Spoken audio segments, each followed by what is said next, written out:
And the fox is the same thing. If you go, let's say, 3 rounds without finding a rabbit, you will also die because you will also starve. And we'll just kind of play like that and just see kind of who survives. Okay. I guess you can technically kind of cheat when you do this because like you'll see where the other people are.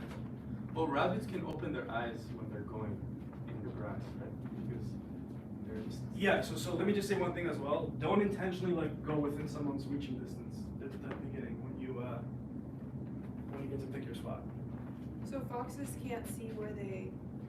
Well, when everyone jumps, everyone won't see where they're going. Okay. So it'll be totally random.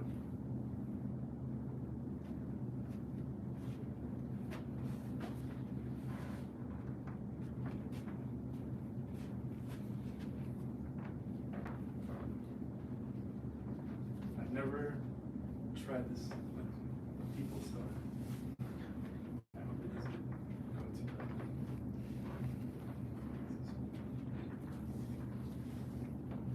Maybe we could use, I guess, I don't know. Okay, maybe keep your eyes closed. Keep your eyes closed for this first round. Okay, so when I say go, everyone will get to take 1 step in any direction. Okay, and then we'll go from there. So go ahead, take a step. Okay, reach out. Is anyone within distance? Oh. Okay. So technically rabbits ate grass first because everywhere there was grass. So there's 2 of each rabbit. So you each have like an extra life. That's cool. So you're down to 1. Sam, you got a rabbit? Yeah. So you're down to 1 life. So if you get Let's go. caught again, you're out. Anyone else? Everyone else is good? Okay. Wait, how now, does a fox die again? if you go 3 rounds without finding a rabbit, you're gone. So now, rabbits, the first time you ate grass was a freebie, but this time we're gonna see. So everyone think whether the dice roll I'm gonna do is gonna be even or odd, okay?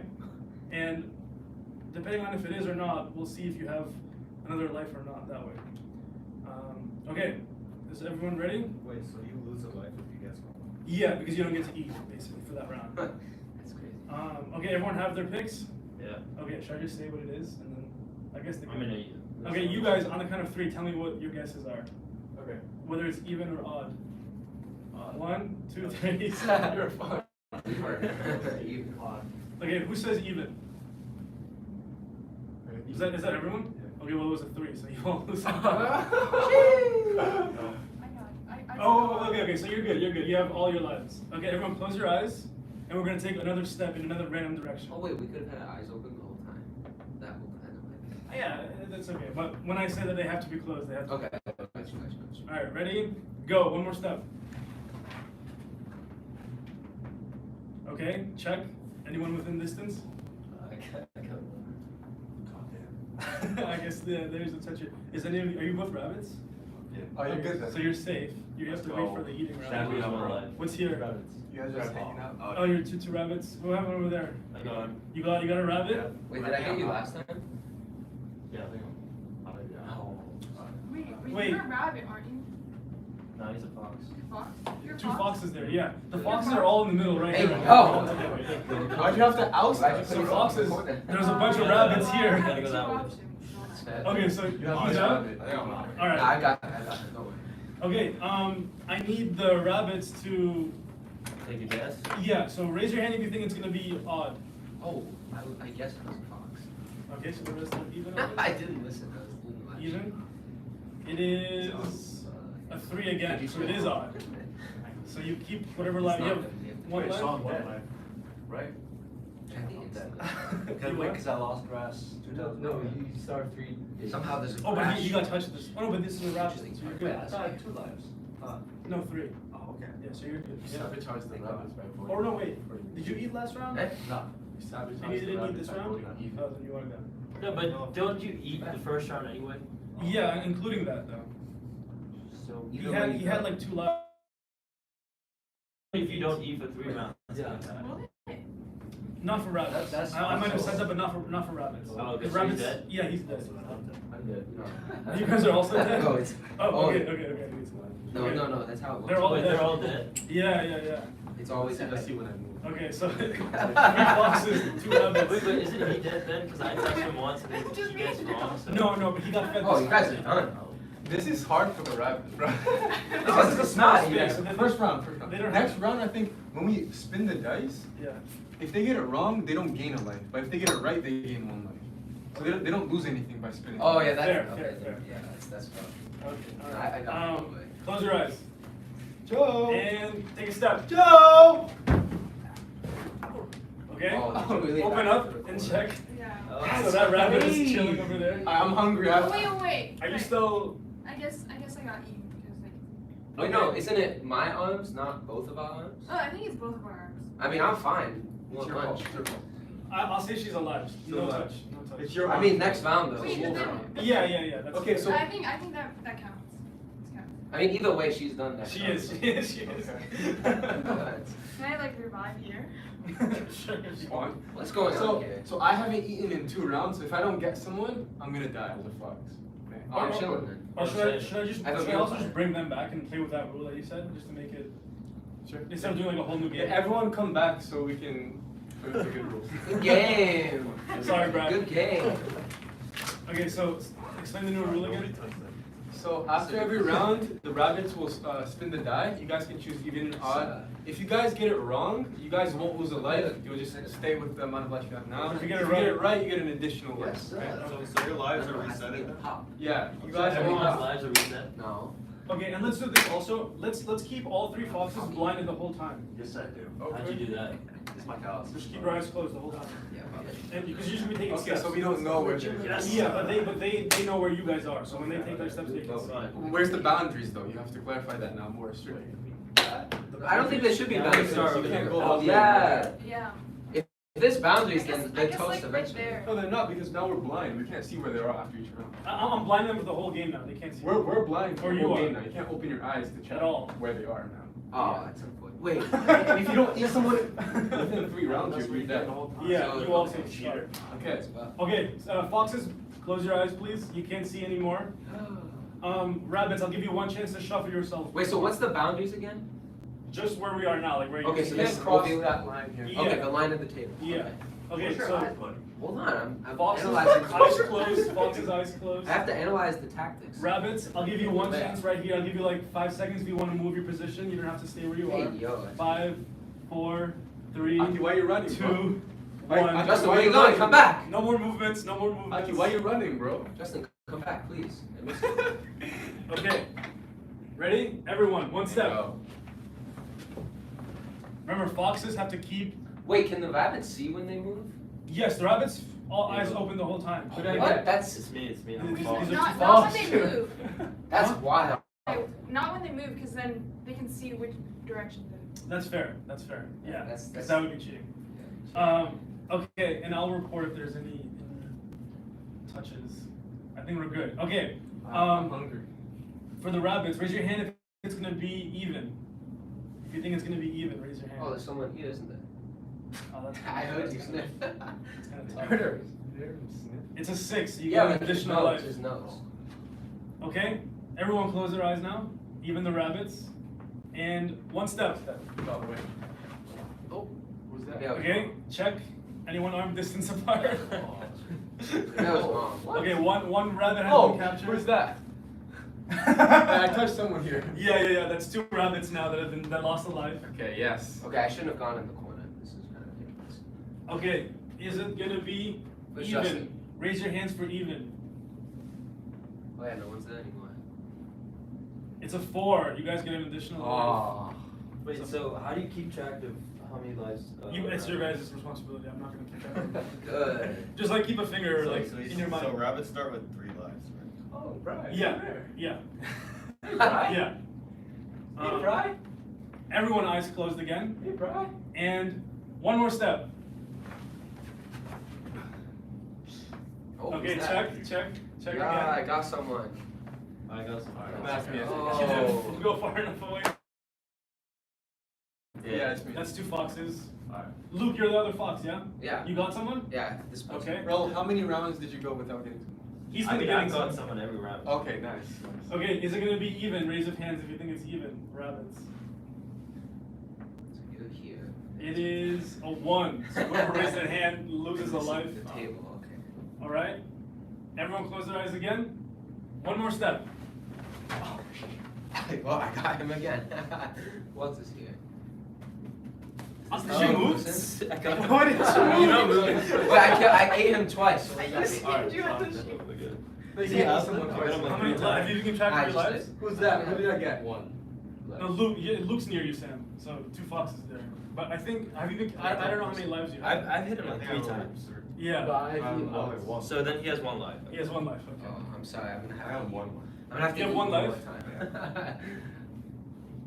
Okay. Raise your hand if it's gonna be Table's here, even. okay. Rabbits have to eat. Raise your hand if it's even.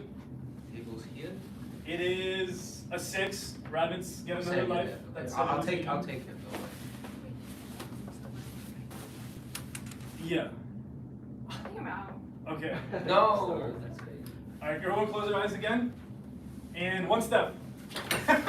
Who got you first, Brian? That was me. Who got you first, man? Tell me. That's not even Brian. No, no, Oh, that's not Is him. that Kengo? Yeah, it's him. I got him first. Who got you first?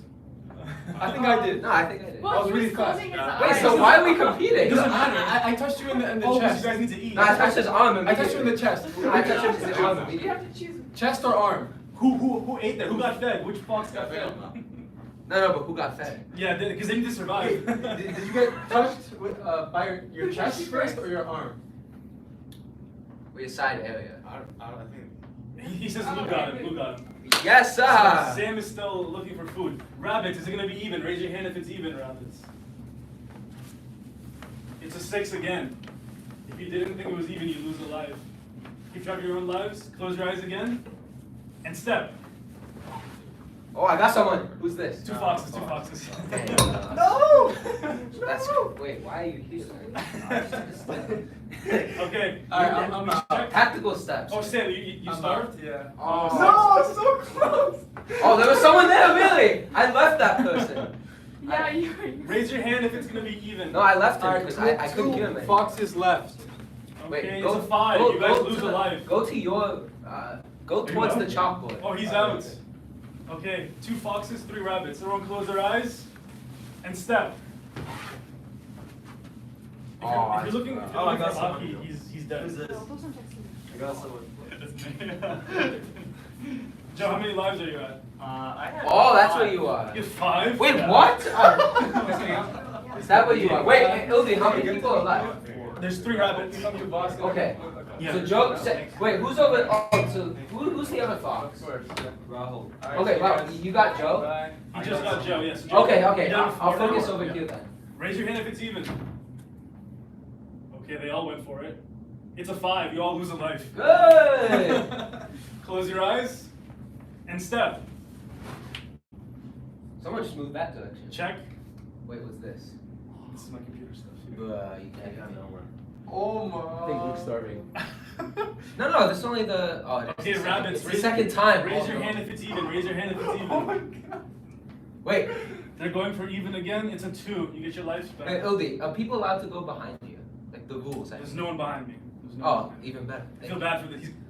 You're gonna starve. Have you found food recently?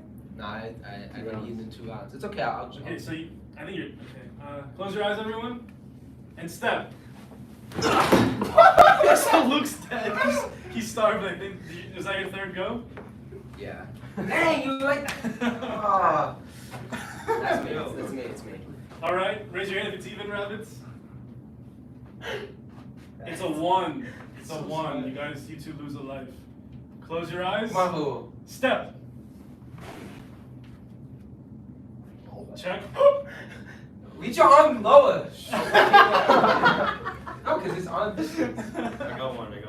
So keep track of your lives. I don't know how much you're at. Raise your hand if it's even. He's going for it. It's a 3. You just lost another life. All right, close your eyes and step. Oh, he's on the chase. He's on the hunt. Rahul, how many have you gone without eating? Oh, you just I just ate. got one. You just ate. I just okay. got one. All right. Rabbits. Raise your hand if you think it's even. It's a 2. You get a life. You get a life. That's wild. Close your eyes and step. Check. That's crazy.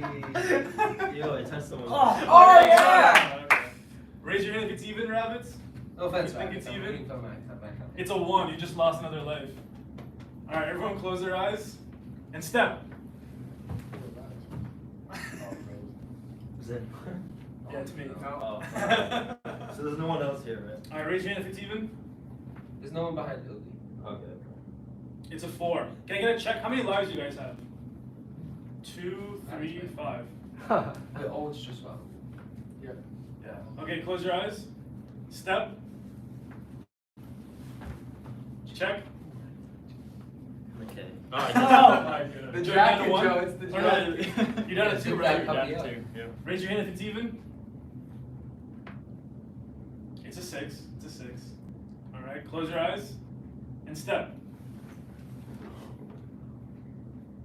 Wow. No more dice rounds. No more dice rolls. So- we have to survive. Joe, you're dying. Okay, so there was a massive storm. All the grass went bad. There's no more grass. So you'll lose a life every round. Okay, wait, so how many So 3 Fox- rabbits are left? There are 16. 3 rabbits left. Fox, when's the last time you ate? I just ate. You just ate. Okay, so if you don't get one in 3 goes, you're out. And they win. Close your eyes. Step. No. Okay, I think I'm dead. You're down to 1 Yeah. life, or you? I'm out. Oh, you're out. Yeah. Okay. 2 foxes left. Close your eyes. Okay. Step. Okay, no, yeah, there's no one there. Don't even search. Don't even search. Don't even search. Okay. All right. So you have 2 more lives, right? Yeah. Close your eyes. Step. All right. So I think, Bri, you're out now, because you can't eat anymore. Last rabbit surviving. How many lives do you have? 4. And Rahul, you need to eat this round. I need to eat this round, yes. Close your eyes and Do it. step. Oh! Oh. No? Open your eyes. And the rabbit doesn't talk. Let's go. By a narrow margin. Nice job, nice job.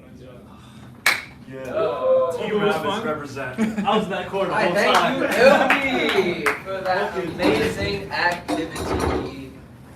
Oh, not that far. Wow. Luke was like, where's Justin? I was right next to him.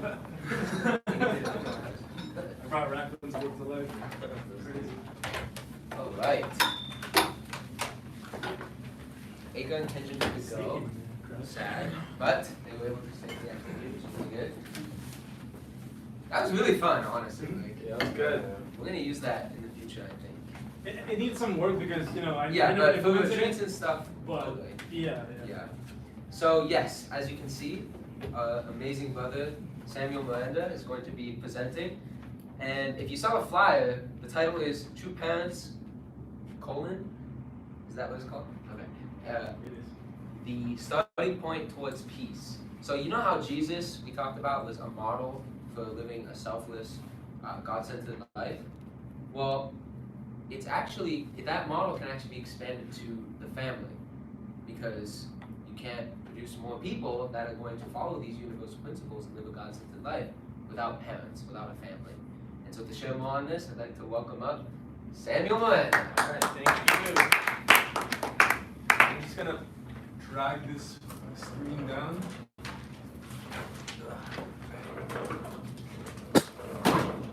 All right, nice. And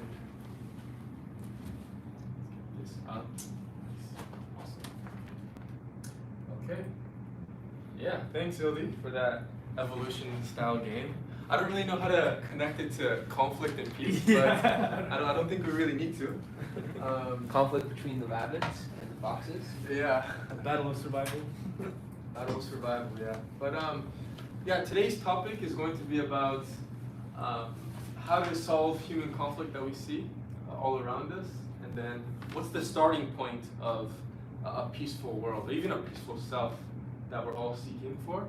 And I think this is important because we're all in our own lives, doing our own things, and we might not be connected to the conflict that's going on in the world. We might not even be recognizing the conflict that's going on within ourselves. So by understanding these types of conflicts, it can be a starting point to overcoming them and living a life free from constant contradiction and pain. Yeah, so I like to say, human conflict has existed since the dawn of human history, and it's caused pain and suffering for every generation involved, including ours. And today, we see and experience many aspects of this conflict. And we see here world conflict, like the battles and bloodshed in the Middle East, the war in Ukraine right now. We see human conflict in the political realm between the right and left, traditional versus liberal, like postmodern values. But most relatably, we see the conflict within ourselves. It's the daily struggle within our lives to be the best version of ourselves, which is, a life according to God's hope for us.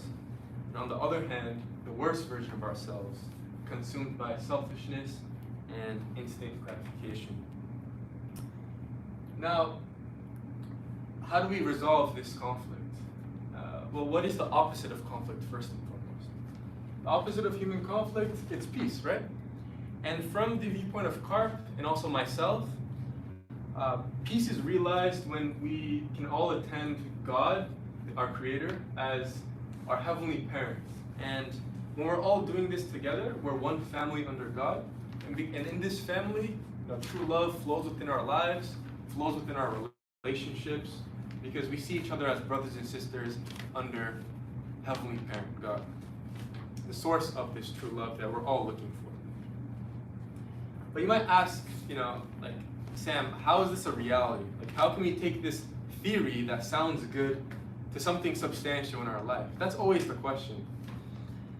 Well, what I would say is it can be a reality when there's people who dedicate their life towards this ideal, live out these values in their own life, and we have people who follow in their footsteps. That's how peace can actually be realized. And this ideal is what our CART founders, Reverend and Mrs. Moon, stood for all their life. Living in the time of the 40-year Japanese occupation from 05 to 45, they were war refugees. The occupation was shortly followed up by the Korean War, which divided the country in half. We see North and South Korea now. And they had to flee from their home to South Korea. They saw firsthand the bloodshed and the pain associated with war and conflict. But despite their situation, which honestly made peace seem like impossible, or even like a foolish dream to even have, they held on to this dream of peace, one family under God, throughout their entire lives. And because of this, they created a global movement called the Unification Movement, which CARP is a part of, and which we are a part of as well. Now, Reverend and Mrs. Moon have done a lot of work throughout their entire lives for the sake of peace. One being their 40-year ministry in the US. A couple notable events that they had was in 1974, they met with President Nixon for the Forgive, Love, and Unite rally. This was around the time where Nixon was going to get impeached because of this Watergate suspicion that they had of him. And Reverend Moon was like a spiritual advisor to him, saying you should repent to God and seek his forgiveness and guidance for the country to move forward. And they also held, Reverend Mrs. Moon and as well as the members also held 40 days of prayer and some fasting in front of the Capitol Hill to show devotion for America. And Reverend Moon kept saying, guys, America, we are founded upon Christian values. It's our time to practice those values for President Nixon. Forgive him, love, and unite. It's the perfect time to do so. And this was all so that they could fight the rise of communistic ideals and moral decadence that was going on in America in the 70s especially. Now, have you guys ever lived in another country before? Actually lived? You have, of course. You grew up in multiple different.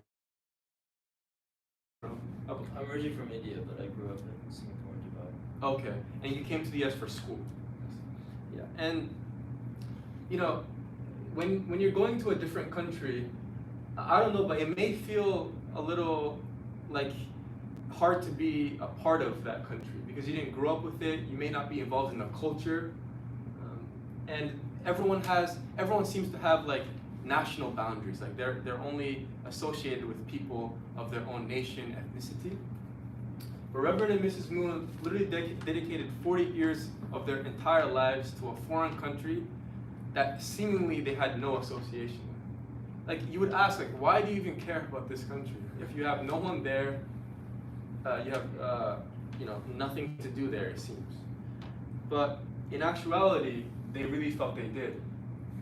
In 1976, they held a huge festival called the God Bless America Festival, and Reverend Moon spoke in the Yankee Stadium, where the New York Yankees, I think, used to play. So there were like 25,000 people there in attendance, and he gave this speech here, an excerpt. I just wanted to read it. He stood up there as a Korean man, speaking Korean with a translator, and he said, "When God's blessing is great and one forsakes God's will, God's punishment is equally great." In the early 1960s, America seemed to be the hope of the world, and the symbol of America was the city of New York. Today, however, the world has lost faith in America, and New York has become a jungle of immorality and depravity. Billy, you've co-opted in New York, so I'm sure you've seen first-hand accounts of that. It has been transformed into a city under the attack of evil. Throughout all of America, Satan is becoming the master. God has been forgotten in this country, and if forgotten, God can only leave America. Now is the very moment that this is taking place. When the unifying force of God leaves America, what will happen? Nothing will be able to hold America together. The family will break down, churches will divide, and America is mortally ill because the cells of her body are decaying. This will be the perfect opportunity for the evil of communism to overtake America, which it tried to do around this time. And he even mentions here in the second paragraph, like, there are critics who say, why is Reverend Moon so involved in America's 200-year anniversary? It's none of his business. Ladies and gentlemen, if there's an illness in your home, do you not need a doctor from outside? If your home catches on fire, do you not need firefighters from outside? He says, God sent me to America in the role of a doctor and in the role of a firefighter. That is why I have come to America. Good medicine may taste bitter, and an operation may involve some pain, but the treatment must begin at once. And this is my favorite part of his speech, because it shows how much he cared for this country, and more so a peaceful world, not just a peaceful Korea. For the last 3 years, with my entire heart and soul, I've been teaching American youth a new revelation from God. They now have a clear concept of what the God-centered family, church, and nation should look like. They also know the dark realities of America. Thus, they have become determined fighters to bring new life and salvation to America before it's too late. They know the heart of God, the grieving heart of God. They're absolutely determined to turn the tide back to God. Now, I love this speech because, Reverend Moon here stands up for God so earnestly in a country that was super confused at this time. I think we still are in some degree, but he felt that his calling went beyond his own nation, his own people. It was a calling from God to bring the world towards God. Now, I just wanted to point out something interesting here. If you may be religious, maybe Christian, or even not, this might have stood out to you. He says, with my entire heart and soul, I have been teaching American youth a new revelation from God. Now, that's a big claim to say you have the new revelation. So what is this new revelation he's talking about? Well, he's talking about the divine principle, which is the core scripture of CARB and the unification movement, which he penned. And in my experience, this book is special. It's transformed my life in many ways, because through the DP, many of heaven's secrets that have been kind of hidden throughout history were revealed.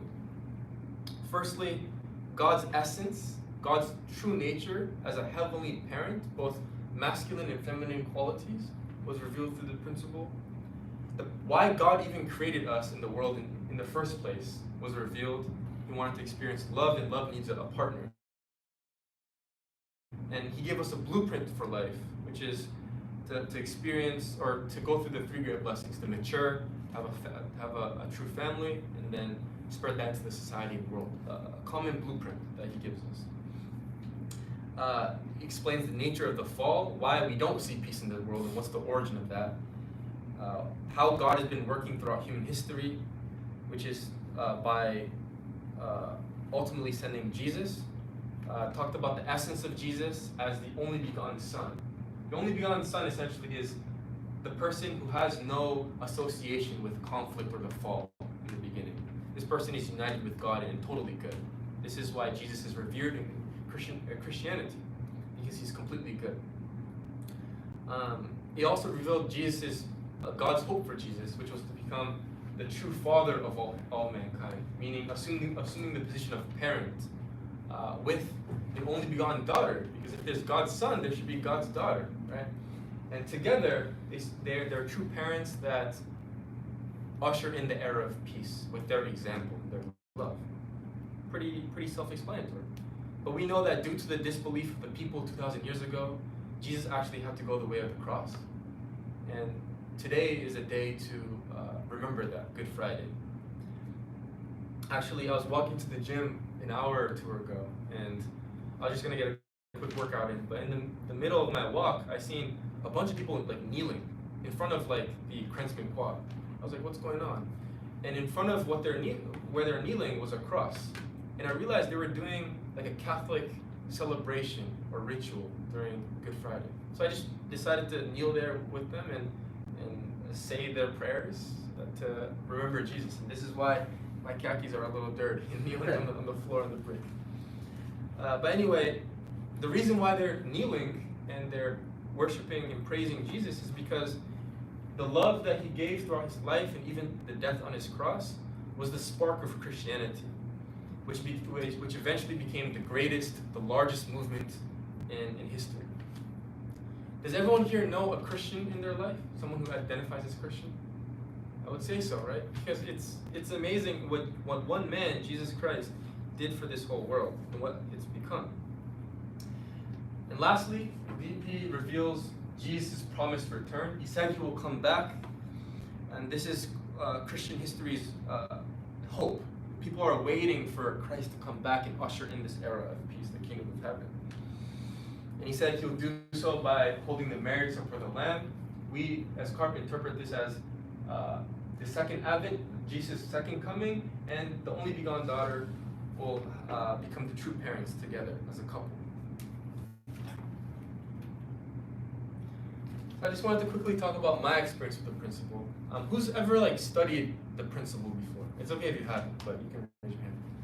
If you haven't, I definitely really recommend it. For me, it's provided me a deeper understanding of God as my heavenly parent, not just someone or something out in the sky, but developing a personal connection.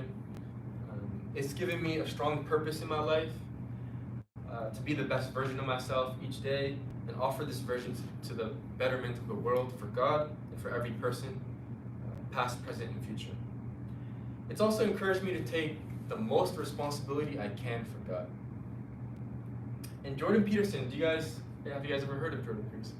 By the way, some of us bought tickets for Jordan Peterson's talk that's happening in June. He's going to be in Fenway. He's going to be talking about his new book. Anyway, I love Jordan Peterson, but one thing he says is, it's in responsibility that most people find the meaning that sustains them through life.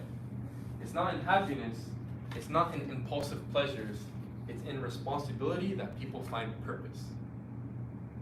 Now, when I read that quote, I kind of think of like a parent, like a father per se. We're all men, and maybe we all hope to be fathers one day. But what is a father's purpose? Their purpose is to fulfill their responsibility as a father, to raise their kids, for them to provide for them, and raise them so they can be good men and women in the future. Now, the degree of responsibility you take in your life correlates directly to the degree of purpose you'll feel. The more responsibility you take, the more purpose you'll naturally feel in life, the more motivated you feel. So, doesn't that mean a worldview or a belief framework that motivates you to take the most responsibility for God is the most optimal worldview? Doesn't that make sense? The divine principle and the belief system that it offers has inspired me to take the most responsibility, thus giving me the most purpose. Now, just a disclaimer, I haven't studied every worldview in human history. I think that's impossible for one person to do. But from my studies and my experience, this is just, what I think. Now, Reverend and Mrs. Moon's responsibility was to love all mankind for God. And this seems like a humongous responsibility to take, right? Probably one of the biggest you can. Reverend and Mrs. Moon, during the 1990s, visited the Soviet Union during their anti-communist rallies.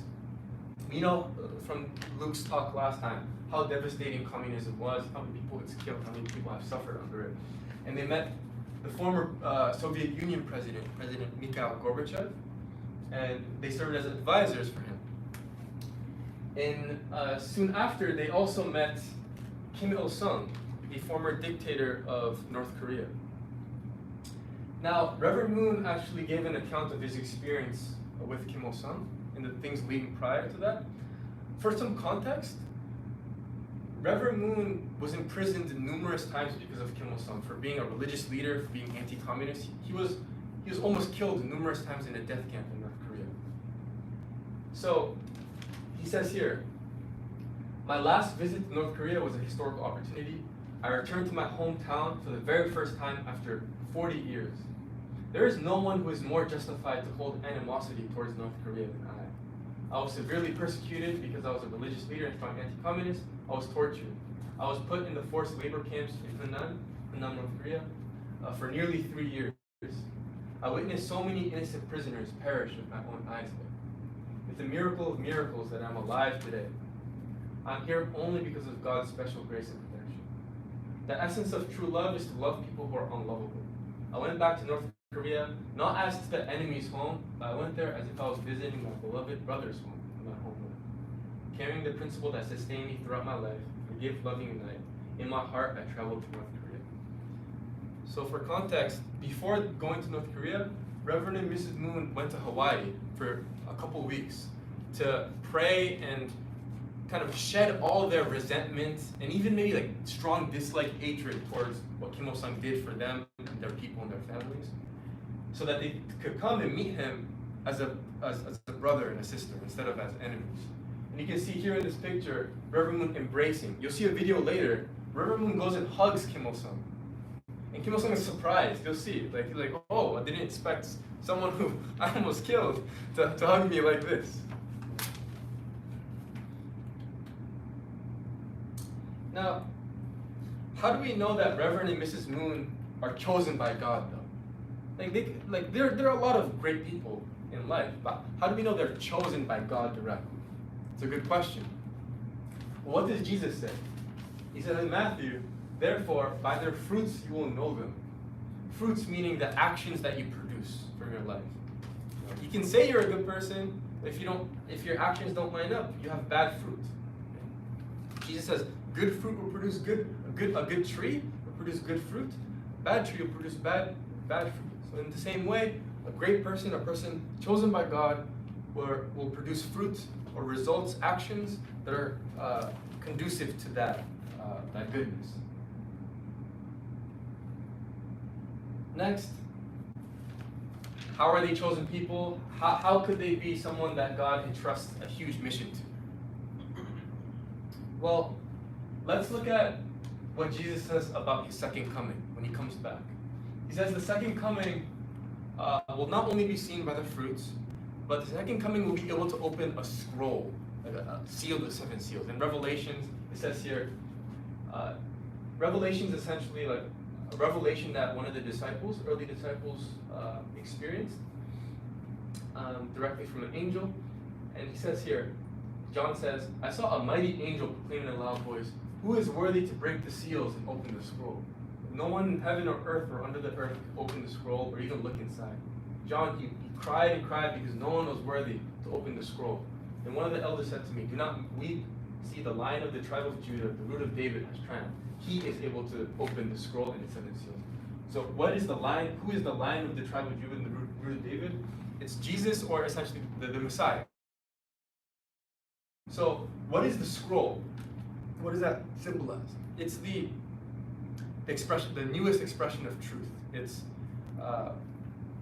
the scriptures, or the ideas that open the door to a deeper understanding of God and humankind. So we will know that the expression of truth comes by revelation, not just from us trying to think things through with our intellect and reason. It will only come by revelation. And the divine principle is exactly that. It's the scroll that's written here in Revelations. It's the expression of truth that opens the door to a deeper relationship with God. Oh, I didn't even explain the pictures here that I realized. I loved this movie here. It's the movie of King Arthur, the cartoon. And in this cartoon, in the story in general, there's this sword named Excalibur, and there's a prophecy around it saying the one who lifts up this sword from stone will be the chosen one, will be the king. Everyone tries, people on steroids, you can imagine, like gym sharks going to the gym every single day.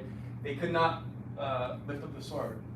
But this one young boy probably has never been to the gym in his life.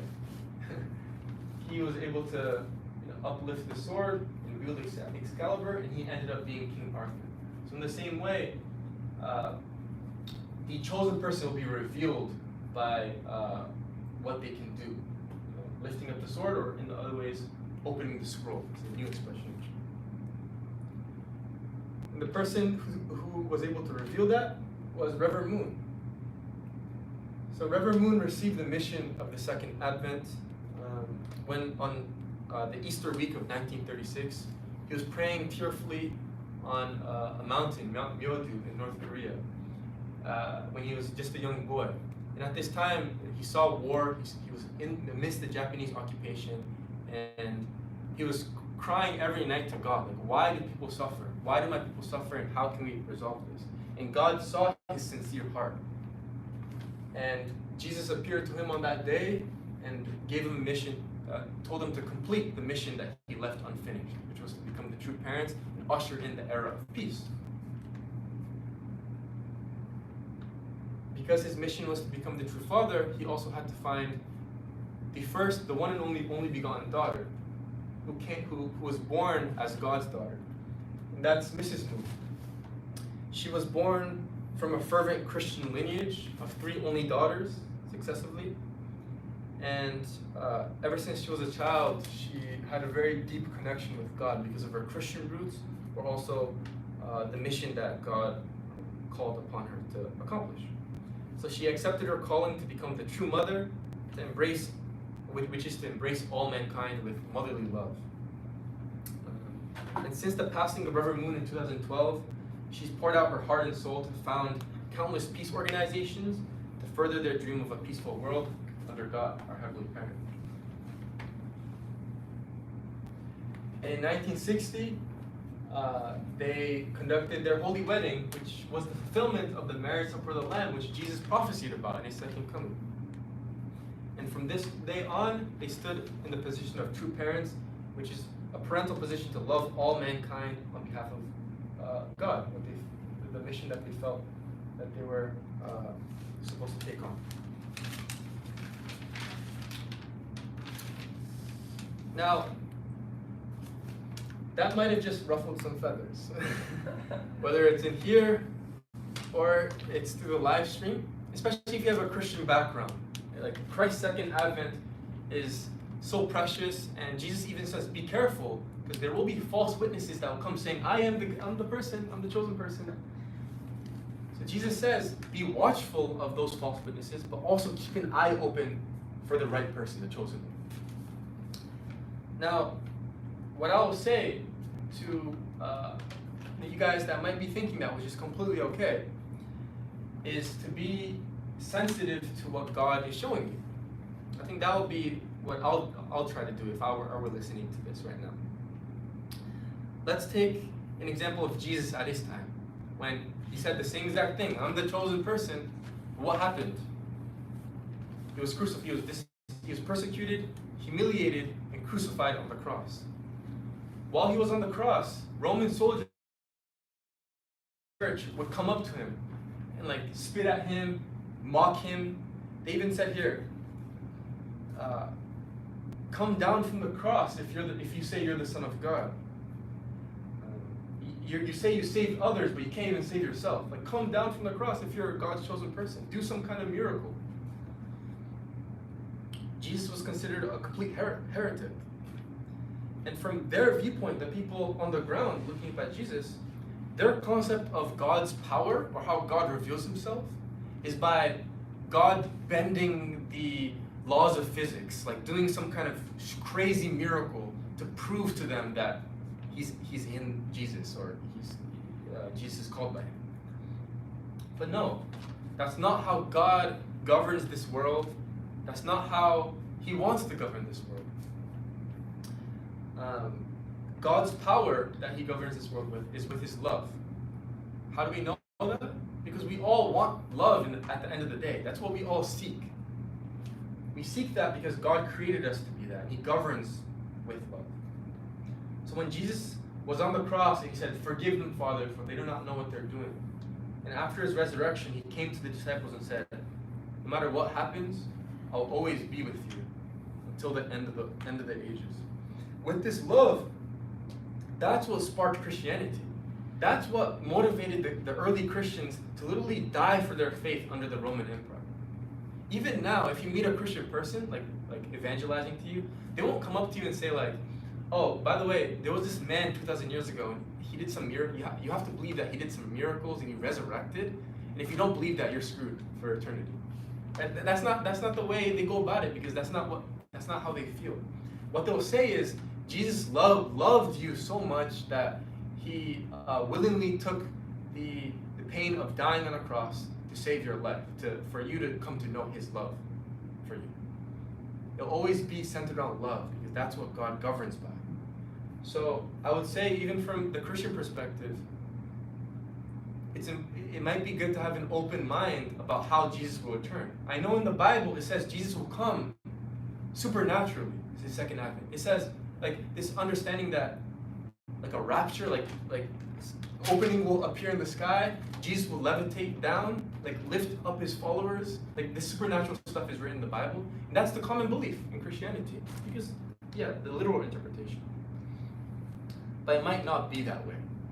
God might not reveal what he wants to reveal to you by power, by physical power, miracles. He might reveal it to you by the presence of love. Let's even look at one last example of John the Baptist. You might not have ever heard of his name, but I think it's still interesting. John the Baptist had the mission of Elijah. Elijah was a prophet from before. He was supposed to pave the way for Jesus to come.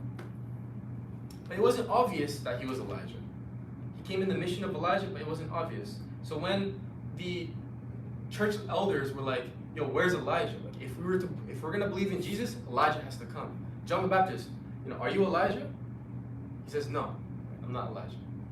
So what I'm essentially trying to say here is, it was not obvious that he was in the mission of Elijah, because he didn't miraculously appear to be Elijah. He didn't look like Elijah of the past. Elijah went up, it says in the Bible, in a flaming chariot to the sky in heaven. The Jewish people, they thought he was going to come back like that. That's why in Passover, the celebration that the Jewish people hold, when they have dinner, they leave a glass of wine and their door open for Elijah to hopefully come back. They're still waiting for Elijah. But it was John the Baptist all along, because Elijah was not supposed to come back miraculously, but in mission. So in the same way, Jesus may not come back in this miraculous way, maybe even appearing the same way as a Jewish man, 33 years old. Maybe not. You might see him by the fruits of fruits of his life, and the fruits of their love. So the couple takeaways that I wanted to share is that from our belief, from my belief, true parents, Reverend and Mrs. Moon, are the starting point of peace, because they've taken the responsibility to dedicate their lives to God and all mankind. And I think that's the greatest responsibility one can ever assume. They're God's chosen people who've come in which everyone can realize peace in their life, within themselves, and by attending Heavenly Parent in one family under God. And I think by following in their footsteps, learning more about them, learning more about the principles with which they teach and live by, I think each of us will be able to achieve a higher level of peace within our own life, grow towards the best version of ourselves, and share that gift to our family, friends, and the world that we want to impact. So we can also be starting points of peace, just like them. Thank you.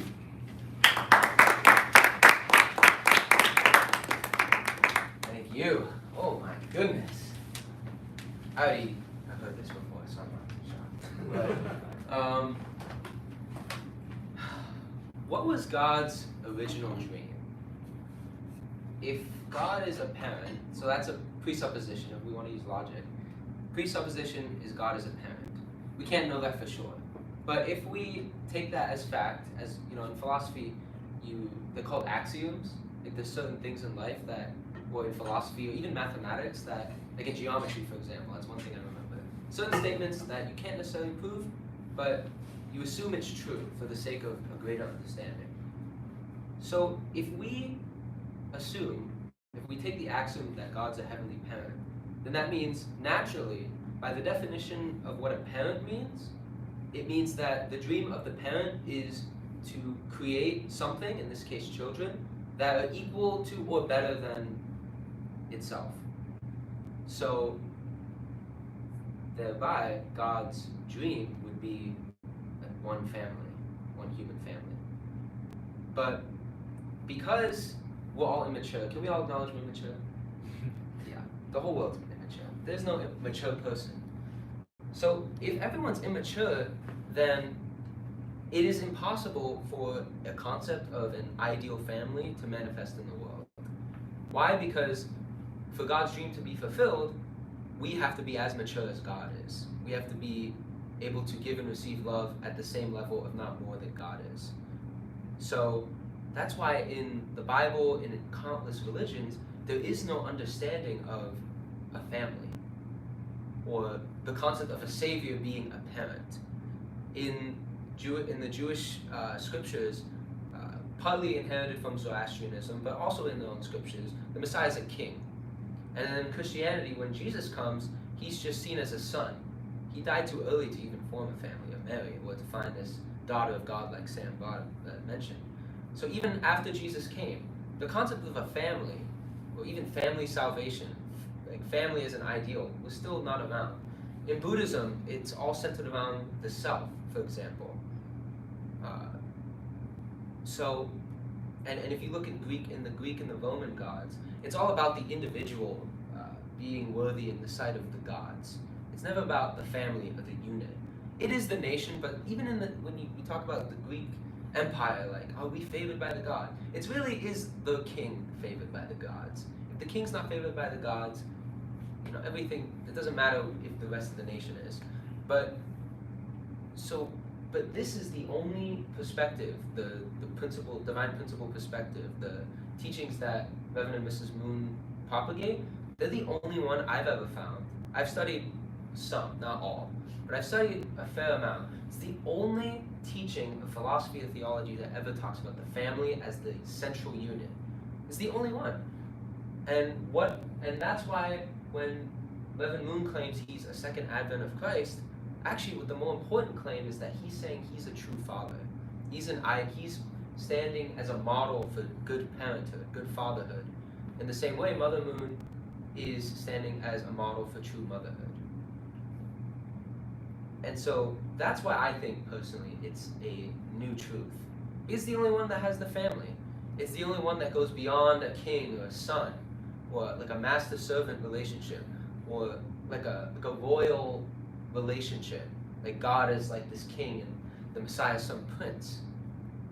And so I believe Reverend and Mrs. Moon have been the only figures I can find in history, and especially in the 20th century and beyond, that have attempted to model what an ideal family is, what ideal parents. And I think that's important because if we have a model of that, then that means there is a possibility to realize a dream of one dream. Anything else I feel, at least in my experience and what I've investigated so far, doesn't reach that level for fulfilling God's dream. If, of course, the axiom is God is a heavenly parent. So that's something I'd like to invite everyone to consider and to, even study it. I could use a good study of the Black Book again. So if any of you want to do one with me, feel free. Or any of us, I'm sure. Yeah, that's one of the great things of Cub. We can study together, discuss, study other worldviews, and discuss those, like we talked about conscientiousness in Christianity in the previous talks. Okay. So And, yeah, the last thing we wanted to do was share a short video of a few minutes that kind of detail Reverend and Mrs. Moon's life throughout their ministry. You guys see? Can you guys see? Can you turn off the light? yes. I thought you turned it off. What? I thought you turned off. I turned it back on. Oh. Thank you, H. Theater style. Yeah.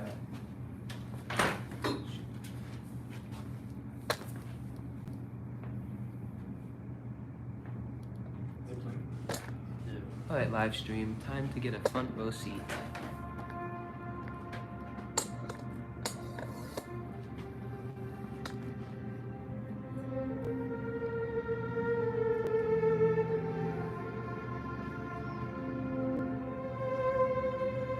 You guys will also see his hug with Kim Il-sung, how he embraces him.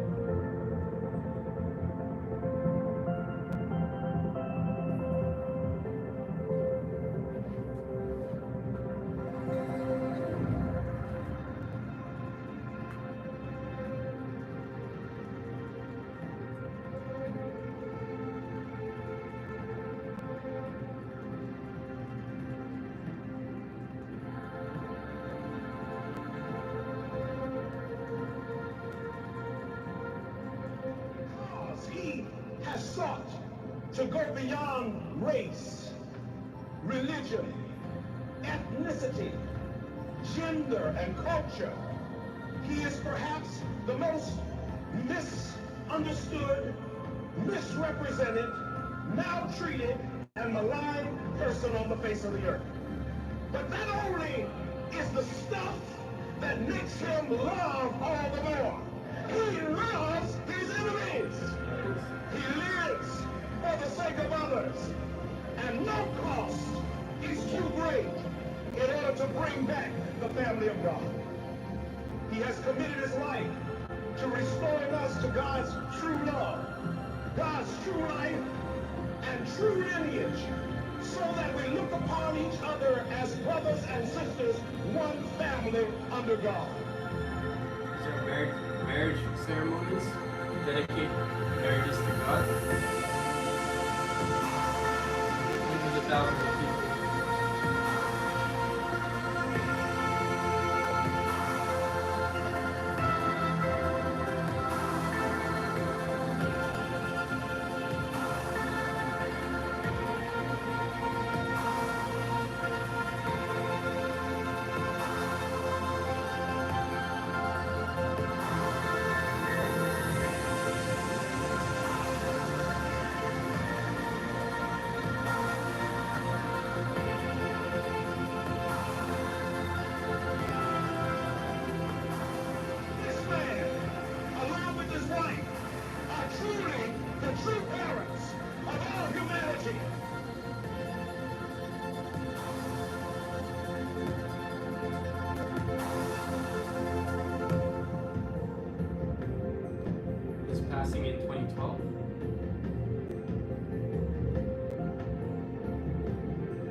Ryan, can you Oh, my bad.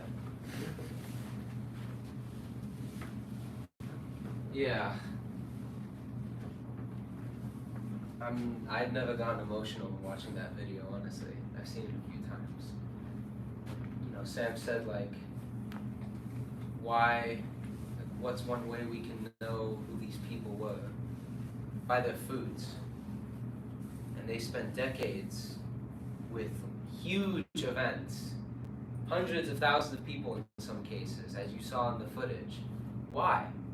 Why did they pour so many resources into these rallies? Why did they instruct early followers to raise money selling flowers and little dollar store stick thingies and prints? You can talk to me and Sam and Aki about selling prints. Like, why did they do this? Why did they travel in the country in vans? Why did they, why did all these people do this sort of thing? For these rallies, especially in the early days, it was to show the fruits to the world of who they were and what they stood for. Nothing can erase all that footage. Nothing can erase what they did. And, even with, I'll just end with this, even, Jesus, like, when he died, like, he had what, like, 12 followers, maybe a bit more, maybe 70-ish, I don't know, less than 100. No one thought he would be the Messiah. No one thought he'd found a religion. But people preserved his foods. And because of that, he is known as the Savior. So similarly, I hope, if 100 years from now, people are still talking about these people, then we'll know they were something. So yeah, let's discuss. Let's discuss for running a bit late, maybe like 7 minutes. We can divide into, how many people we got? 8? Maybe groups of 3, 1 pair and 2 trios, 7 minutes, then we'll close.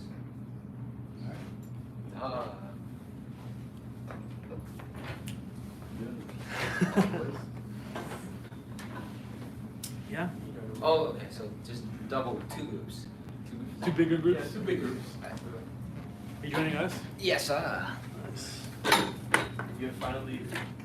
Yes, Nick. I'll go first by Oh, can you take my phone off so we can Wait, did you advise close? Did you end it or? Nah. Sir!